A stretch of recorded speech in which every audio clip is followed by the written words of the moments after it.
Hey guys, my name is Ryan and welcome to Overwatch Central. Now most of you at this point know that there was an event yesterday. We've covered basically everything in it, the skins and the gameplay, and we're going to go over some more extensive stuff down the line. But in this video I thought I'd sort of bring to you some things that you may have missed. Not only did we see the new event come in, but there also was a few buffs and changes, and a pretty big one at that came through as well to do with the draws. The main one being that the new Lucio has actually hit the live servers now, which is a pretty big deal. Most of you know what this entails now. Basically, his area of effect with his healing has been shortened by a lot, but the potency of his healing has been increased, specifically by 30%, and this also includes the amp it up ability. But the radius was decreased from 30 meters to 10, and his self-healing has also been reduced by 25% to make him a little bit more killable. His damage has been increased, his projectile speed has increased as well, and his alternate fire is a little bit better. Not only that, the size of Arisa's head hitbox has been decreased by 15%, both of which much needed things. We've talked about Lucio change quite often, but we don't necessarily want to talk about here. The main one I want to talk about is to do with the new draw system. In Blizzard's words, a tracking system has been added to Assault and Assault Escort maps that will allow us to break ties based on the progress that they've made towards capturing the objective. Now, again, some of you may have known this before. We've gone over this in the past about the new way to sort of play with this game mode, that it's a percentage-based system now instead of anything else, but now that more people have got to play the new tracking system draw mechanic, more problems seems to have surfaced. Now, back when we made a video on this before,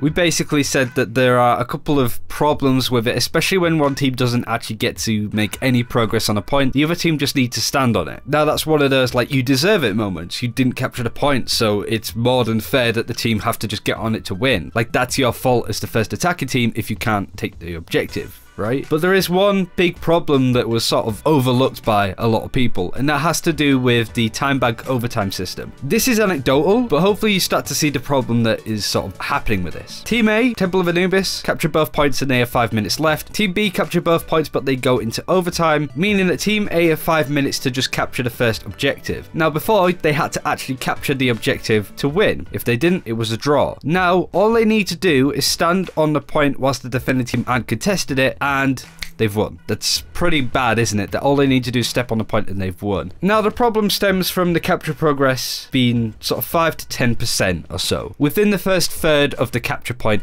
that's where I think you're going to find the most problems. Now, there are some things to bear in mind with this new system, and it basically boils down to getting used to how the new tracking system works. The people need to stand on the point if they're low on percentage capture, otherwise the enemy team will just jump on it and they win, right? You constantly need to be contesting the point, which adds more strategies and ways of playing the game instead of just standing in the choke. However, in that specific situation, I don't think it's fair that the first team just have to step on the point and they've won. That to me feels a little bit broken, and there needs to be some level of opportunity for the defending team to actually play out for a draw instead of just losing it straight away. Set that all you need to do is stand on the point to win. Why even play that point at all? If one team finishes with 5 minutes left and one team finishes with no minutes left, then the first team should win. Like, just save people some time if that's how it's going to work. So what I would suggest is that the percentage-based system only works after the first third, because if both teams fail to capture any of the point, then they deserve a draw because they're both useless, right? Do you see what I mean? Whereas anything above 33%, that's where both teams are actually sort of putting in effort and their progress means something. If you're playing on Hanamura and neither team touched a point, that's worthy of a draw, and it puts so much of an advantage for the team that's attacking second, because they can see that the first team didn't make any progress, so they just need to jump on the point and play a really cheesy strat of like Sombra, Winston, Diva, just throw everybody on the point